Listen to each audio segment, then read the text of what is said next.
సార్లు అడుగుతుంటాము, కానీ ఇది ఎలా జరిగింది? అందరికీ నమస్కారం. ఆ,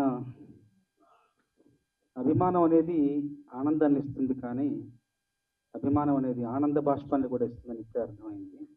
తమ్ముడు మాట్లాడుతుంటే చేసింది ఏం లేదు, కానీ అప్పుడప్పుడు ఫోన్ చేస్తే మాట్లాడి తప్పకుండా ఎదుగుతావు, నీకు మంచి భవిష్యత్తు ఉంది, మంచి ప్రతిభ ఉంది, మంచి వినయం విధేయత అన్నీ ఉన్నాయి, తప్పకుండా ఎదుగుతావు.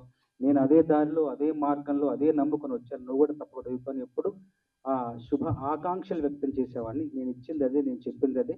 దాన్ని ఆలంబనగా చేసుకుని ఈరోజు అంకుర దశ నుండి చూస్తున్నాను తనను. అంకుర దశలో ఉన్న భీమ్స్ చూశాను, ఇప్పుడు అనంతాకాశం వైపు చేతులు చాస్తున్న మహావృక్ష దశలో తనున్నాడు. తనతో కలిసి పనిచేసే అవకాశం నాకు వచ్చింది. చాలా రోజులుగా అనుకుంటున్నాం, కుదరట్లేదు. మొత్తానికి మళ్ళీ సురేష్ గారి, జయంత్ గారి మంచి మనసుల వల్ల ఇది సాధ్యమైంది. తప్పకుండా నాకు ఏమాత్రం అవకాశం ఉన్న భీమ్స్ ప్రతి సినిమాలో రాయడానికి ప్రయత్నిస్తాను. దర్శకుడు కోరుకుంటే కనుక తప్పకుండా ప్రతి సినిమాలో ఒక మంచి పాట, 2 మంచి పాటలు, మీరు ఎన్ని కోరుకుంటే అన్ని మంచి పాటలు రాయడానికి నేను ఎప్పుడూ సిద్ధంగా ఉన్నా. నా పని పాటలు రాయడమే, వేరే ఏం లేదు. తర్వాత సురేష్ గారు నన్ను చాలా అభిమానించే నిర్మాత. ఇప్పుడు భీమ్స్ పాడిన మౌనంగా కూడా నా జీవితానికి ఒక చరితార్థుని చేసిన నా జీవితంలో అలాంటి పాట రాసే అవకాశం కూడా సురేష్ గారి సినిమాలోనే వచ్చింది. జయంత్ గారు నన్ను ఎక్కువ ప్రోత్సహించే వ్యక్తి. ప్రేమ అంటే దాని నుండి ప్రేమించుకున్నాను రా, శంకర్ దాదా ఎంపీ అప్పటి నుండి, జమినీలో ఉన్నప్పటి నుండి నన్ను బాగా ప్రోత్సహించేవాళ్ళు. చాలా చాలా ఒక స్నేహభావంతో ఉంటారు. జయంత్ గారితో, మళ్ళీ సురేష్ గారితో, వీళ్ళందరితో కలిసి పనిచేసే అవకాశం వచ్చినందుకు, వీళ్ళందరినీ వేదిక మీద కలిసి కూడా నాకు చాలా ఆనందంగా ఉంది.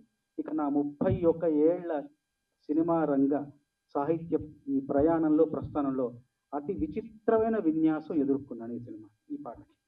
ఏంటంటే రకరకాల సవాళ్ళు, ఎన్నో సవాళ్ళు చూశాను, దాటాను, అధిగమించాను, కష్టపడ్డాను, అంతా చేశాను. కానీ ఈ సినిమాకి మాత్రం విచిత్రం ఏంటంటే, ముందు ఈ పాటను బాలయ్య బాబు మీద ముందు చిత్రీకరించారు. చిత్రీకరించిన తర్వాత ఎందుకో నచ్చక మళ్ళీ దేవుణ్ణి పిలిచేవంటి పాట చిత్రీకరించి అది సినిమాలో పెట్టారు.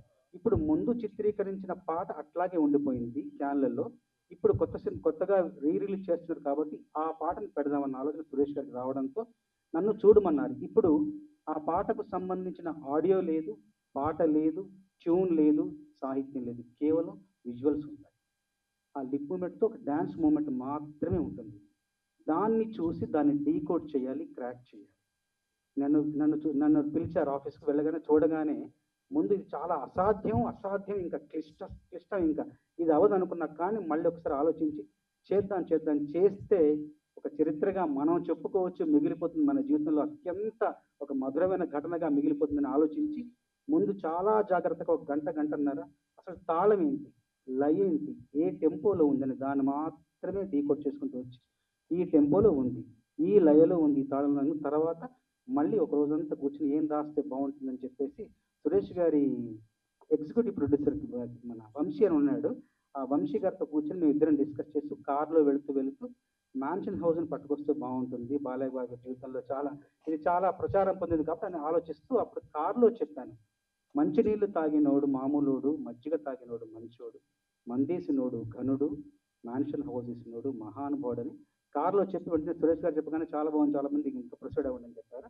మళ్ళీ ఇంకొక రోజు కూర్చొని చరణాలన్నీ రాసి మొత్తం రాసిన తర్వాత రాసింది అట్లాగే యథాతథంగా భీమ్స్కి ఇస్తే రాసిన సాహిత్యానికి ఒక అక్షరం మార్చకుండా అత్యద్భుతంగా స్వరాలు సమకూర్చాడు. అంత సమర్థుడు. కాబట్టి ఈరోజు మీరు విన్న పాట అంతా కూడా రాసిన దానికి సాహిత్యం సమకూర్చాం.